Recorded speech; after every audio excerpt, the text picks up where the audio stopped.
Give him one bullet.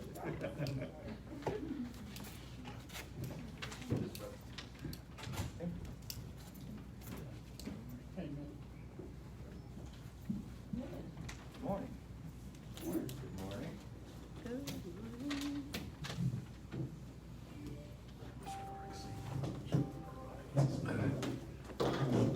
You're gonna sit there.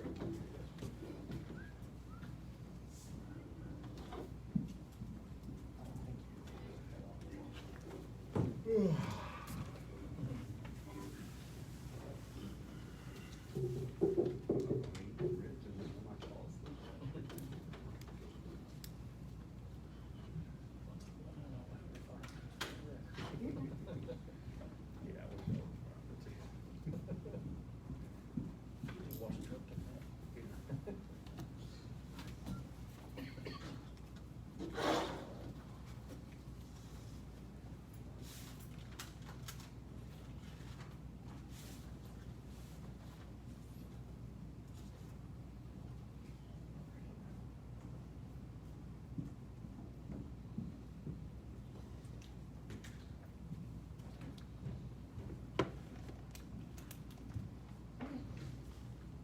Alrighty, I'll call to order the meeting of the Charlestown Board of Public Works, September 2nd, 2020.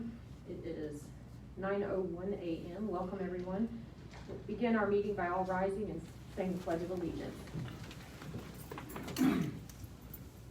Allegiance to the flag of the United States of America and to the republic for which it stands, one nation, under God, indivisible, with liberty and justice for all. Thank you. Roll call. Jim Adams. Here. David Reed. Joining us by Zoom. We're also, let the record show that Mayor Hodges is here, Donna Coomer, our clerk treasurer, is here, and City Attorney Mickey Weber is also present. We'll begin with approval of the agenda. Everyone's been provided a copy of the agenda. I have no changes. I'll entertain a motion to approve the agenda as it's been provided. I'll make a motion. Motion made by Jim Adams. Second. Seconded by David Reed. Any discussion or questions or changes from the board?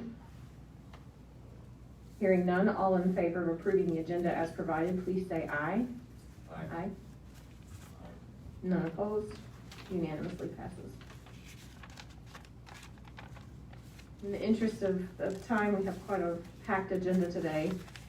You've all been provided a copy of our last meeting's minutes, our current claims, and our payroll allowance docket from August 17th to August 30th. So I'll entertain a motion to approve those items as they've been provided.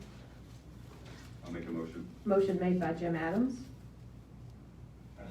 Seconded by David Reed. Are there any questions about either the minutes, the claims, or the payroll? None. All in favor, please say aye. Aye. Aye. Heard unanimously, none opposed. Thank you. Was there anyone that signed up for public comment back there, Chief? Can you check?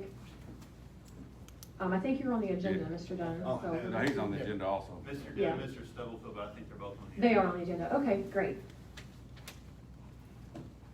So we have no public comment, no old business. We'll begin with new business.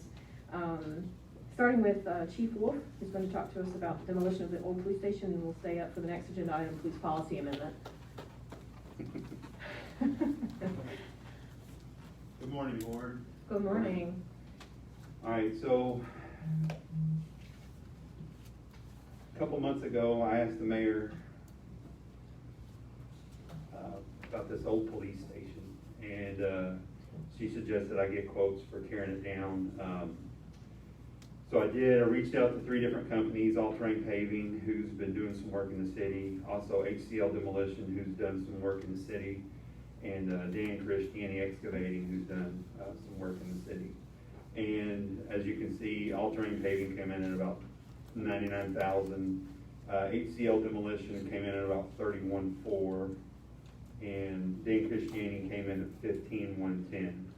Now, also in these quotes is asbestos testing. That building has quite a lot of asbestos in it. So all 3 contractors said that they would have to have an independent firm come in and look at the asbestos situation and determine how that should be removed. It may require extra remediation. It may be able to tore down the rest of the building and just go to an approved landfill. We don't know that yet, so that's in the quote as well. You know I speak for myself and the rest of the police department. You know, the building served its purpose. It's old, it's full of asbestos and mold, and it's just, you know, we'd like to see it come down, and we'd like to see, we'd like to do some kind of police officers memorial or tribute there beside it, and make some extra parking room, and then that would leave us, the opportunity to expand in the future if need be off the side there. So, and you know, I'm no contractor, I'm no building inspector or anything like that. To me, that building's way too far gone. It served its purpose. It's time to move forward from it. But my suggestion to the board would be to have the asbestos testing done first, and then once we get the results of that, come back and get that price, and then kind of move forward to determine, you know, with the demolition, if the board so chooses. Are you asking us to approve one of these bids over any others right now, or vote on it today? Or did you want us to do the asbestos inspection first with someone and then back and entertain bids on the demolition? My recommendation, since Dan Christiani came in well below everybody else, is to go with Dan Christiani and approve the asbestos testing as quoted on Dan Christiani's big quote. And then once we get that back, then come back to the board. You know, because you never know, the quote is 15,110, but they may do the asbestos inspection and say, hey, this is gonna cost another $50,000, you know, and do we wanna spend that much money to tear it? Sure. You know? So I think the more prudent thing to do is get the inspection, get the total cost that we know what we're working with, and then move forward from there. Okay, so you're asking us then to approve the asbestos testing from Dan Christiani at the $850. Correct. And then Dan Christiani Excavating would come back after that test result with the different, you know, with a bid for the demolition, depending on the results of that. Yeah. Okay. So you have the staff recommendation before you to approve Dan Christiani Excavating Company to do the asbestos testing through Cardinal Environmental, the price of $850 to determine the status of asbestos in the building. That's the motion that I'm entertaining. So I'll open the floor for that motion. Make a motion to go forward with the 850 for the testing. Okay, motion made by David Reed, Second. seconded by Jim Adams. Do either of you have any questions during discussion here? It's always difficult, I'll say this, it's always difficult to make a decision about tearing down a building versus repurposing a building. This is not a decision that's been taken lightly. Chief and I have had numerous conversations about this. Tony Jackson, our building commissioner, has weighed in with his experience, not only with the building but itself, but in his experience as an asbestos professional as well. And long term, it seems the best possible goal would be to go ahead and look at taking that building down so that they can build a memorial.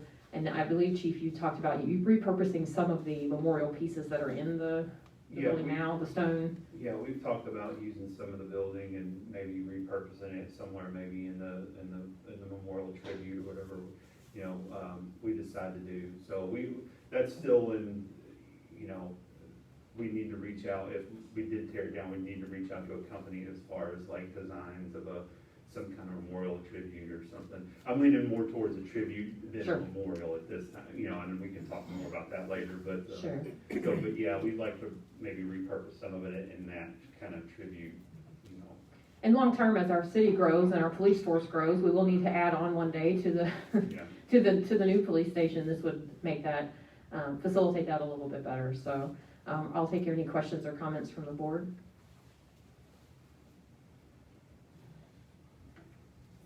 All right, hearing none, I'll call for the vote. All in favor of approving Dan Christiani's asbestos testing at $850 for the old police station. Please say aye. Aye. Aye. None opposed?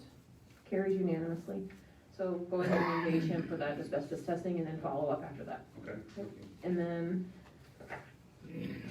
you also have a policy amendment for us, so, This is actually, I put it as an amendment, it's actually an addition to our current policy. okay, It's not an amendment. Come on up. I'm gonna have Officer Ledbetter up here with me as well, to answer any questions. Basically, what it is in our policies and procedures, we do not have a policy on evidence retention. So, in moving things from the old building to the new building, there's a lot of things that we could properly dispose of. But we need a policy in place to handle that properly.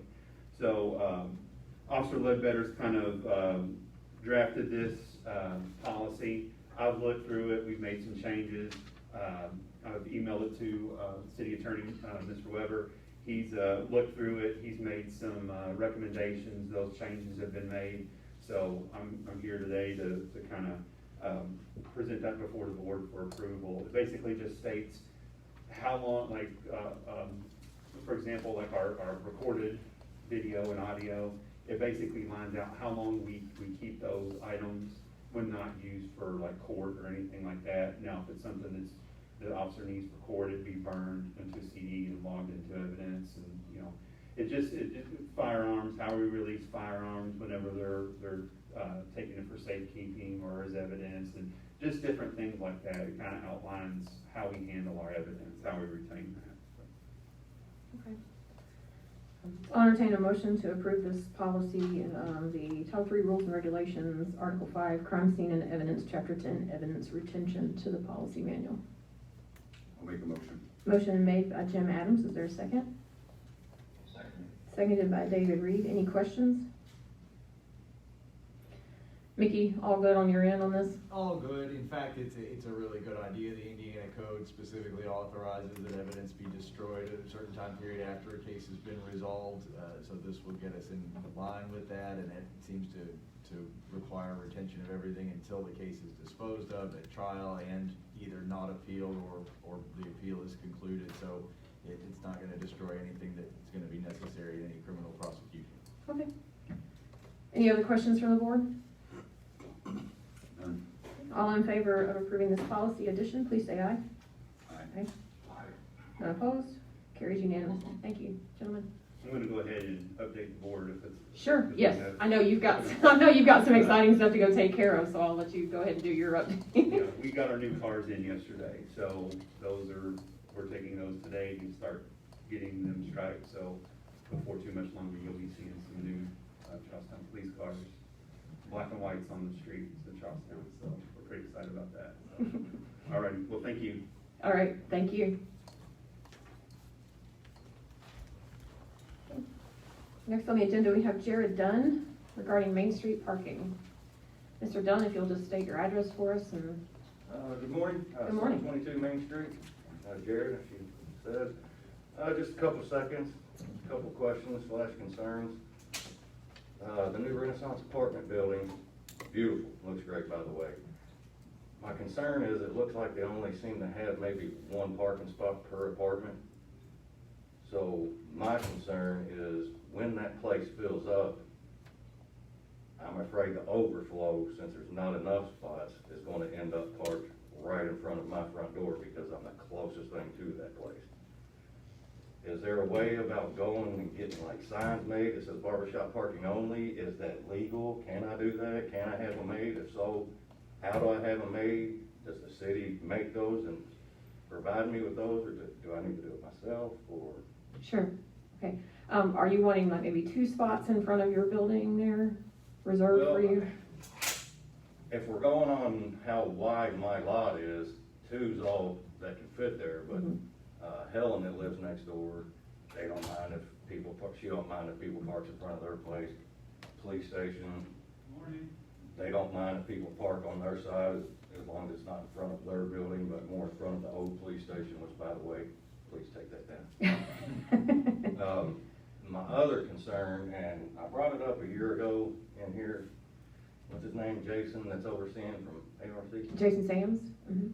I was worried about the water overflow on that place. Okay. Because it's really bad. Well, now since they've paved their parking lot, every time it rains, I literally have what could only be described as a creek, 10 foot wide and 6 inches deep, running in front of my shop. When it rained there last week, I think I lost 6 customers in 1 hour because they pulled up and couldn't get out of their car. Okay, I don't know if anything can be done because it's finished. yeah. You know, the project's finished, but maybe you could have that looked into. I don't Sure. know how it works. Tubby, can you follow up with, Mr. Dunn about the water issue there? Yeah, I'm Kind of not- check that out for him? Yeah, I'll get with you on Tony, I know we used to have reserved parking, for, over here for Ms. Right. Meyer. Is that a problem? Is there anything that would prevent us from being able to put at least 2 spots out there reserved for his business? No, matter of fact, I think that's probably the right thing to do. Okay, Like you said, it's just Helen lives next door, so Right. there's nobody else down through there. You know, here they got multiple businesses, but, you know, Helen's, I'd almost recommend you even put one in for Helen, so it'd be the 2 in front of him and Helen. okay, so 3 spaces? 3 spaces would probably be better. Okay, so, any issues, Nikki? No, just since we're talking about parking on a public way, this board would have to authorize it. If you were to put out the sign privately, it's not something that the police department could enforce. But Right. if the board specifically designates those spots as being reserved for the property that they're in front of, then that would be something that the police department could enforce. Okay, I would rather go that route. I would like to have the help of the police. Absolutely. I don't wanna just start towing people's cars. I you don't wanna tell people? don't wanna be that guy, but I also have to have parking. for my Absolutely. customers, you Well, know. we wanna make sure that our businesses have the ability for people to get in those businesses, so.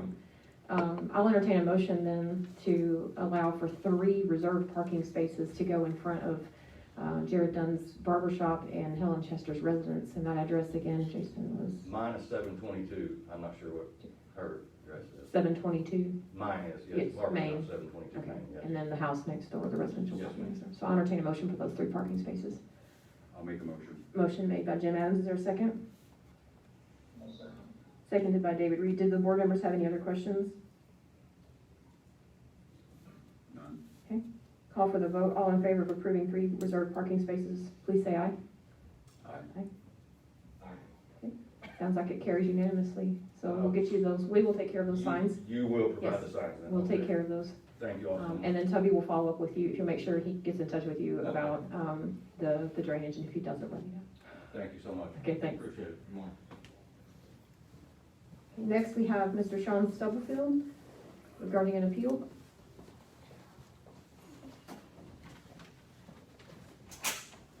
Sean Stubblefield, 7301 Decker Lane, Charlestown, Indiana. Mr. Stubblefield, can you speak just, so we have David on the computer, I wanna make sure he can hear you. Sean Stubblefield, 7301 Decker Road, Charlestown, Indiana. And what is it you're asking of the board today? I did something I probably shouldn't have done. I came in here because there was a gutter plugged, a couple of them when it rained. It was right on Main Street, down in the lower area, next to where the apartment was going into. I came in here, I took some pictures of it, I showed it to somebody that was up in the courthouse, and they told me they would take care of it. I came back, this was at noon, I came back at approximately 5:30, cleaned it myself, and for some reason or another, I put it on your doorstep. That was probably not the smartest thing for me to do. But to me, that's a low area, and it seems like this man here is concerned about the drainage there. Now, he's on Main Street, I'm not sure where he's at, but it's by where that apartment is. And it's a low area, and it collects leaves and fills up. I don't have $1,000 to pay a fine. That's not in my, I don't have that kind of money to do anything. So it looks like Maybe you, there's something else we can do here. Since then, I've gone around and taken pictures of drains. I can show you where drains are completely plugged and don't work. I can show you where low places where they don't work. So I'm not arguing the point of whose job it is or isn't. It's clearly not mine. I was being a concerned person. I don't even live in this town, and now I'm standing in front of you because of part of what I did was wrong, putting it on your doorstep. Sure. But I like to get someone's attention on things. That's kind of the way I am. And I guess I got somebody's attention. So you were cited under the ordinance 2005 OR 21, Right. which was a violation of illegal littering and dumping. Well, the board does have the ability to waive fines. This case was particularly interesting because it was actually one of our staff members and her granddaughter who ended up having to clean up the mess that was left behind. Board members, you've been presented with pictures of the mess. This was after a day of heavy rain from the night, and the crews had been out and cleaned the drains the first thing that morning. And then about 10 a.m. or so, we had another torrential downpour, and the drains do what the drains do. They stop the debris from going into the system. And the crews were busy on some other tasks, and they had not yet been able to get out and clean the drains again. So I'll entertain comments from the board on this particular issue. Just so I'm understanding this, you were frustrated with the drains being Yeah, clogged? basically, you know, I mean, to me, 4 hours to go one block and one block over would be plenty of time to clean it. I mean, why get frustrated about it? It doesn't matter, I don't live here, I don't know why you really even care. But, you know, I mean, I just believe people have a job to do. So, I mean, I can show you a drain that's completely plugged up and they've never been cleaned. Okay, and so you cleaned it, right? Yeah, I cleaned it, yeah. Okay. And then you- Problem was, I put it on your doorstep, so. Well, we appreciate the cleaning, we just don't appreciate the littering. Putting it on your, right, by putting it on your doorstep, right. You had mentioned in your letter that you have been laid off. Are you still? I don't work, I'm self-employed, that's coming in and then I have to find a job somewhere, I don't have anything. Well, I'm certainly not the kind of person who's gonna make somebody insist that someone pay $1,000 and put themselves in more economic hardship. However, I do think that a violation was clearly made with the littering.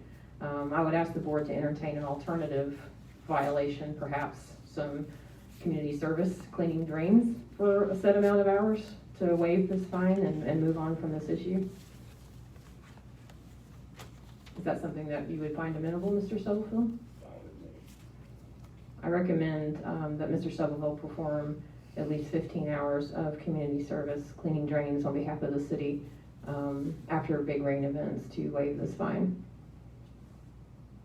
Comments from the board? Any legalities with that?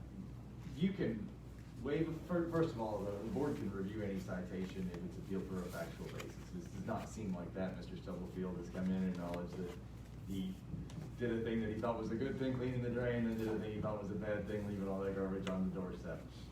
So the factual basis for the fine is established. You can waive the fine, you can condition the waiver of the fine on some other course of conduct. It's something you see pretty regularly with a building violation. If a builder gets outside of the lines, they can avoid the fine if they engage in a course of conduct that cures the problem they've created in some way. So this wouldn't be that different from that. So basically the fine would be waived after he completed the 15 hours of community service. Exactly, it'd be a conditional waiver of the fine. If he's hurt while he's cleaning a drain? Good question. Nikki? That is a good question. I If suppose I'm hard. it would, there's a bunch of legalities that would come into play. It would depend on why it was hurt, whether there was some unsafe condition or some danger that we have reason to know about that he wouldn't, that we'd invited him to take on. This is probably a question for Tony or somebody with more familiarity with the drains, but it doesn't seem likely that there's anything that's a nuisance about those drains that would be an inherently dangerous condition unless there's something that I'm not thinking of. The only thing, the shovel and a broom, picking it up, throwing it in the back of the pickup truck. And we provide him with a safety vest. Yeah, and all that. That's where we wouldn't be assuming liability for any sort of unforeseeable incident. If he's out cleaning the drain and gets struck by lightning, that's not something we could reasonably have foreseen. If there's some condition out there that we ought to know about that puts Mr. Stubblefield in danger, then he could potentially argue that that's a problem we created for him. We have a program in place where the guys are going around and paying a little more attention to some of the more neglected drains. So he would not be out unsupervised. He would be with our work crew wearing a work vest, and it would only be 15 hours, so.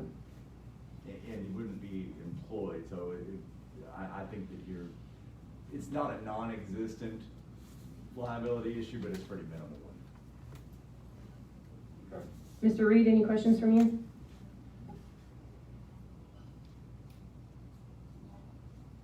I don't hear him. David? David? Did you have any questions? There's a lot of things I'd like to discuss, but I can't hear half of what's going on for some reason. Okay. And Basically, I've phones and everything, so. I've proposed an alternative, conditional. Here, I've proposed a conditional waiver to the fine that if Mr. Stubblefield completes 15 hours of community service with our drain cleaning crew, we will waive the $1,000 fine. it's acceptable. I just don't wanna set a precedent for people that, you know, and I'm not using this situation as an example, or trying to use an example. I'm just trying to head off vigilantes that are upset with anything that goes on in the city, taking it into their own hands. And, you know, we have people and we have ways to complain to the city, and if Mr. Stumblefield's complained to the city numerous times and not getting satisfaction, that's one thing, but just to take, matters into his own hands as well as anybody else, you know, you can get far reaching on that, and somebody doesn't like the way the police department works, and all of a sudden they're vigilantes. So, you know, it's treading on thin ice when people get matters in their own hands without first consulting or at least appealing to the people that are in charge. So, to me, it's irritating that someone, especially out of town, doesn't even live in the town, comes into the city and decides to correct something that he feels needs correcting without knowing the specifics of it. I mean, taking leaves and grass out of the drain is superficial for me. The draining aspect is you got floodwaters, and those drains are designed for everyday runoff, not 3 inches in 3 hours. But that's a specific instance. But bottom line is, I just don't like the idea of vigilantes coming into the town and taking control. Okay. Anything else, Mr. Adams? I personally don't like the idea of him working with our crew, even for 15 hours. Just, we need to clean it, we need to move on, and I personally don't like that idea. I would propose a $250 fine and paid before December 31st. What do you have to feel If about I that? could interject from a legal standpoint, I don't think there's anything wrong with offering the choice between the two to Mr. Stubblefield, and then he's assumed the risk if he should in any way harm himself. So you understand that if you have the choice between the $250 fine and the 15 hours of service, Okay, I understand that, but I can show you pictures where drains have been. That's not the issue. Yeah. The- yeah, the issue here is Where- the littering. Okay, I understand, but where does it come into that if you don't ever clean the drain, that it becomes gross negligence on your behalf to never clean the drain at all? Well, I've been in office 8 months, and they have been systematically going around and cleaning out the drains.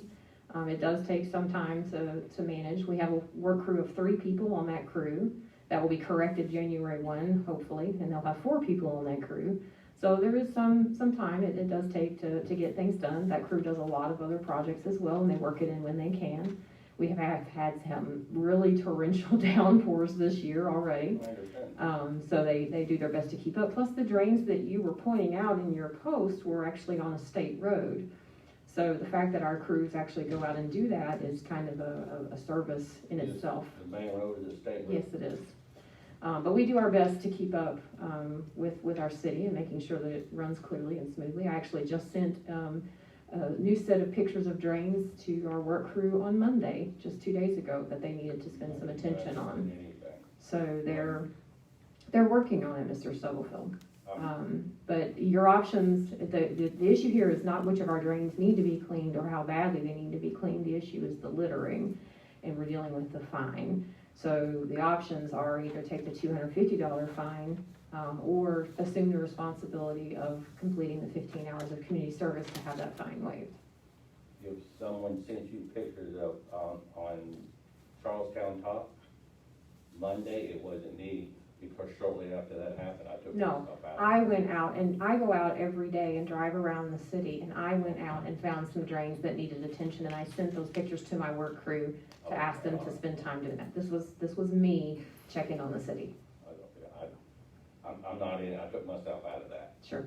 shortly after that happened. Well, that's what I meant by when I said I sent pictures. I went out and drove around and found some spaces that needed some attention. So do you have a preference in how you want to proceed? If that's what you wanna do, I guess I can pay you sometime another $250 by the end of December. By the end of And December? then I have other things I can add to this, but without any evidence. I think this is about what you did with that one drain, that one time, Right. throwing the trash I on the understand. front doorstep of the city hall. Okay, so the motion then before us, Jim, are you making this motion to I'm gonna make a motion to, lower the fine to $250 payable before December 31st this year. We have that. You own property in the city, or? Port of Washington. Okay. I don't know. So we have the motion. Is there a second? Second. Seconded. Any other discussion? All in favor of reducing Mr. Stubblefield's fine to $250 payable by December 31st, please say aye. Aye. Aye. Aye. Sounds like it approved unanimously, Mr. Stubblefield. I'll let you get with Tony Jackson, our building commissioner, and he'll take care of that for You you. want to send me something on that? Yes. I'll- Yes, we will send it to you. Thank you. Thank you. I'll send it over to you.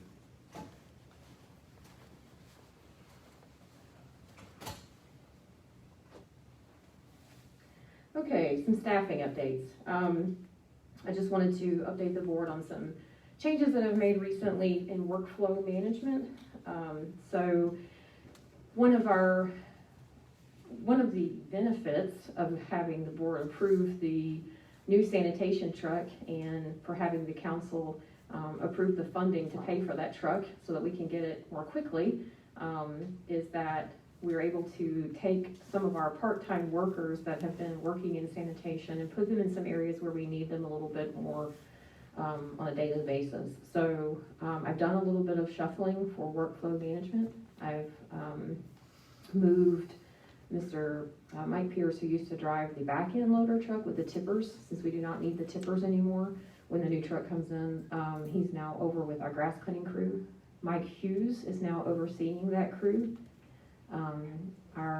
The lead that was there, Abiel Data, has excellent concrete skills, so we have put him over working on the concrete crew, and he's already making a huge difference as they they're finishing the pour down at the end of Main Cross, where they've been working on that section in front of the church. It looks much improved, so his skills have already helped out tremendously in getting that work done. They'll move on to Saddleback next. Two of the part-time tippers will move over into two different areas. Trevor has already moved over part-time to the street crew and is getting his CDL and anticipates learning concrete and working with that crew. And then Garrett, when the new truck comes in, will move over onto the grass cutting crew as well. And Brad Goodwin, who is an excellent driver, is over using the old Labrie truck practicing, and he will take over the new truck when it arrives. So we've had a few staffing changes. We also have had a staffing change in the wastewater department, and it's worth kind of updating the board on where we are with that department. Our operator, Mr. Perry, is stepping down, and so we're in the search process to find a licensed operator. I interviewed 3 different contract operators this week, and they have been instructed to get me a bid for their services through the end of the year by the 10th of this month, so that those bids can go out to the board in time for our meeting on the 16th. So I anticipate that we will select from those bids a contractor, a licensed operator, who will take that operations report that we received, or that we will receive. It's completed, they're just working on getting it typed up. and implement some of those immediate relief efforts that have been identified by the Midwest Environmental Group that we approved last time we met. That review shows initially at least a potential $40,000 a year savings with some simple things that we can put into place maintenance-wise that will help our facility. We also need to look at the possibility of reaching out to the council for either a temporary loan or an infusion of money into that department to accommodate for some trucks that were purchased in the past. But there will be some initial upfront costs to bring that department, that utility, into a healthy status. For instance, in the operational review, they noted that we need a SCADA system on all of our lift stations. Currently, our lift stations are alarmed to where when they malfunction at a pump level, an alarm goes off, but that alarm is not connected to a phone line that calls out and lets us know this. So that SCADA, it can be as sophisticated as a computer monitoring system or just the dialers. They're alternatives, but that's something that we'll need to look at, and that's possibly an infusion of cash that will help us in the long run recover some of our costs and fix the errant spending. The department is beginning to overcome a pattern of unsustainable spending. Just to update the board on where we are with this, at a 6-month review, I've been doing a strong internal review, and the wastewater utility at the end of July, so the first 6 months of this year, in comparison to the first 6 months of 2019, we're in a much healthier state. I would like to see it even more healthy, but at the end of July in 2019, we had a loss of $158,577.77. And I'm happy to report that with the audit of the tap-in fees and things that we were able to perform, we are actually in the positive this year after 6 months in the amount of $80,394.08. So that is a significant improvement due to some of the cost-saving measures that we immediately implemented. So are there any questions from the board about the status of the wastewater utility or where we're going with that? You should anticipate getting a bid packet through email after the 10th, probably about the 10th or 11th, and then when we meet on the 16th, we'll be able to vote on our contract operator. The only reason I'm going with the contract operator through December is it allows us time to put in some of these measures, figure out where we are financially before we jump into hiring a full-time licensed operator. The tap-in audits, those are one time, so. Yeah. So we're gonna have to rely on more efficient. Yeah, so Tony Jackson is watching that closely. We're creating a new system of making sure that when those building permits come in and it's a tap, that we should collect that we follow up and collect that. It's complicated because so many of our building permits don't use our sewer system, right? And so just because we have a building permit, that doesn't necessarily trigger a capacity fee payment. And so we're working to make sure that we stay on top of those. If you look at your fund report on page 2, you'll see that we are in the plus, lower than where I would like to be. Our current operating budget is about $77,000. That's because we have had some pretty large expenses come through in the past couple of months that we're making up for. One of those is our rare earth chemical that we have to purchase that comes in vats of 4, but it's $10,000 for that 3-month supply. So we did have kind of that initial upswing there, but overall, we're headed in the right direction, and I think that's a good thing. And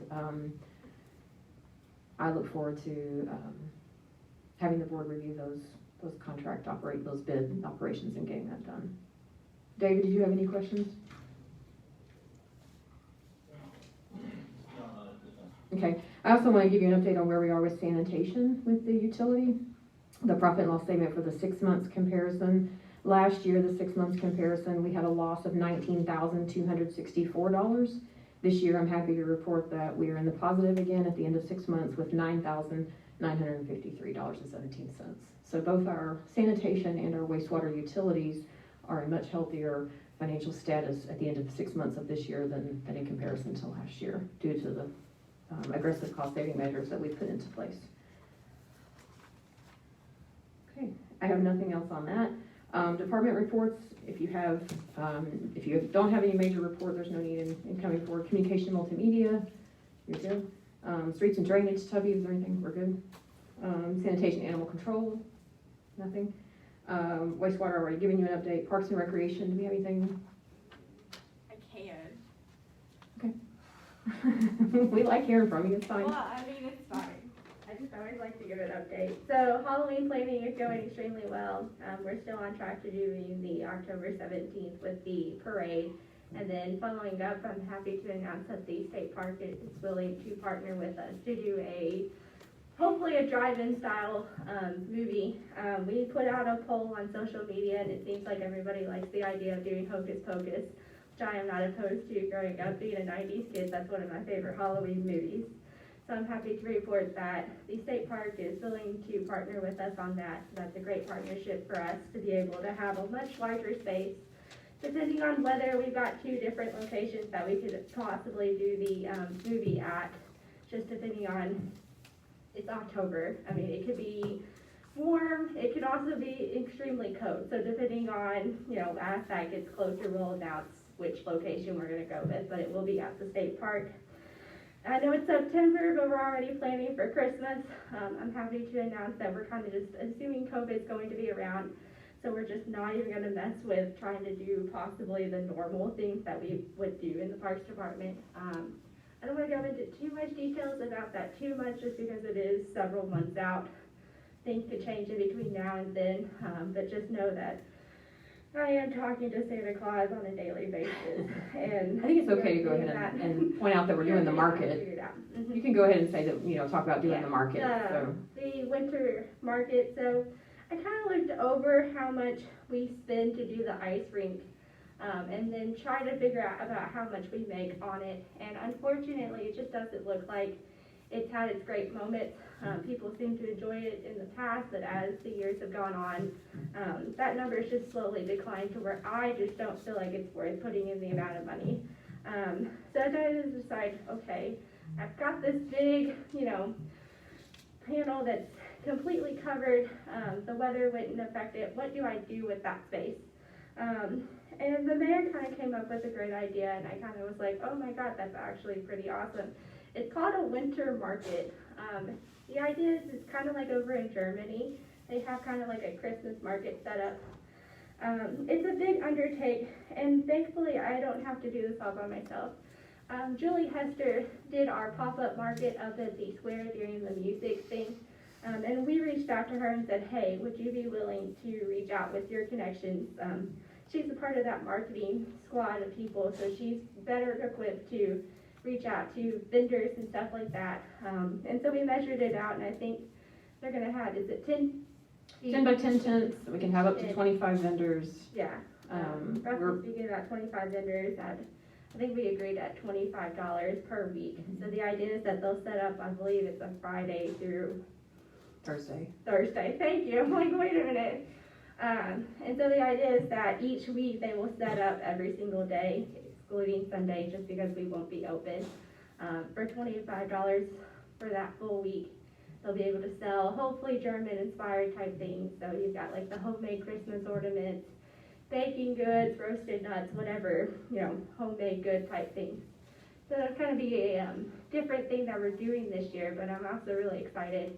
I'm excited just because it gives people an option to sell their goods. We've had so many different things that have not gone on, including Founders Day, so I know those businesses are hurting. So to be able to hopefully give them time to be able to sell their products during what would be a normally, hopefully busy season for them is really nice. I don't think that's about it on We're reaching out, so one of the cool things that we're able to do with this is we reached out to the Builders Association and have asked them to sponsor facades for the front, German kind of inspired facades for the front of the tents to make it look like an old-time Christmas village, like a winter wonderland. So the entire area under that pavilion will be decorated, will look like an old town village shop. Julie Hester is actually curating the vendors, so she's trying to get handcrafted items, handcrafted jewelry, candles, things like that would make good Christmas gifts. And so the draw here is that this is for all ages. The train will be running. We'll have to do it in a limited capacity by reservation only because of COVID, but the train will be running. We have some other small events planned there for the Family Activity Center. Marissa's toying with the idea of a holiday golf tournament, mini golf tournament. Yeah. And so there'll be things for all ages. So we're not just targeting one age group, which is often the status with the plastic ice rink, but this will appeal to all ages and get everybody out, hopefully in the community spirit. We'll be able to monitor attendance at the gate. That's another thing the health department is having us do, is check the number of people that come in. So we're really excited about the community feel that this could bring, and keeping some of those old traditions that we have, like the train and light up with the show on the square, and all those things will be there. And hopefully also this nice warm Christmas village where people can come buy gifts for the holidays. So good job, Marissa.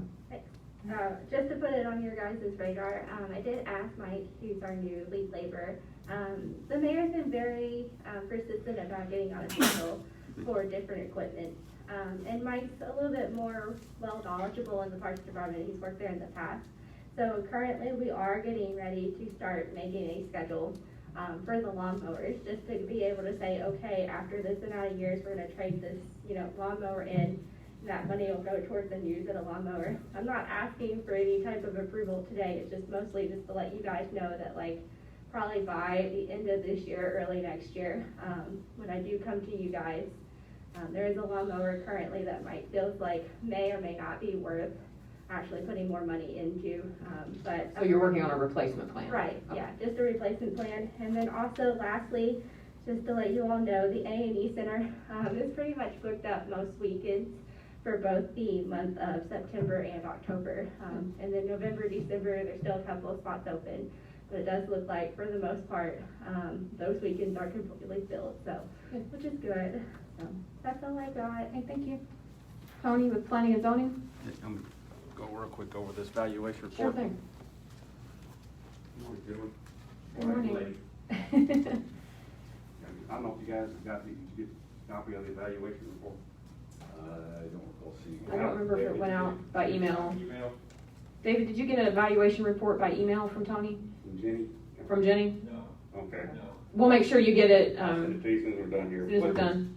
What it is, it's the valuation report based on the sale of permits from 2014 to 2020. And what it shows is we have a very large jump. We went from, 2014, we had a valuation of $4,146,722.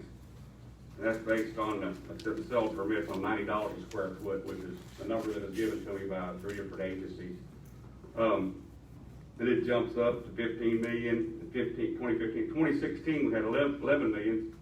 And I was trying to figure out why that was, then I figured it out. That's when Woodford Farms was actually getting pretty hard. And their houses, the valuation of their houses was a little less than the other ones.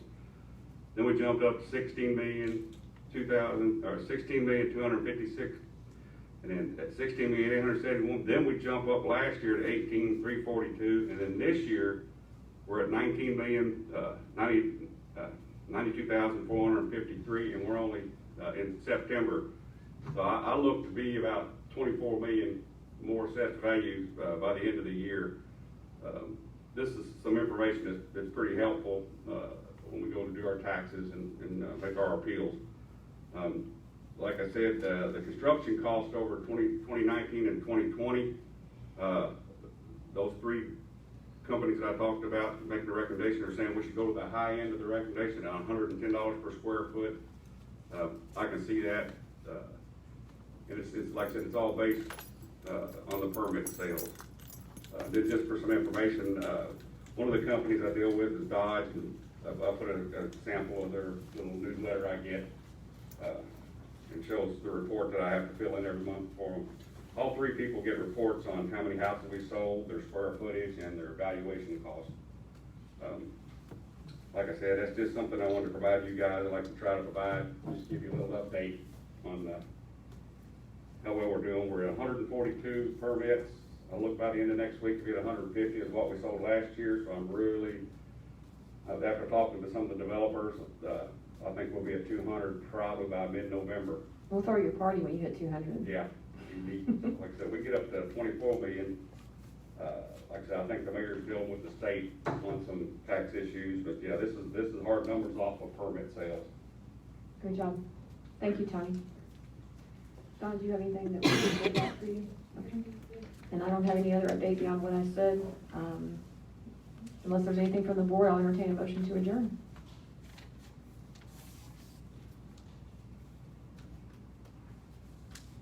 David? Motion. We got a motion to adjourn by Jim Adams. Is there a second? I second it. Okay, seconded by Dave Ree. All in favor of adjournment, please say aye. Aye. Meeting is adjourned. Thank you, gentlemen.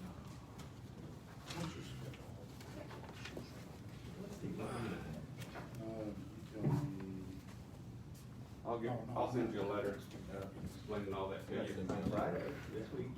Explain all of it to you.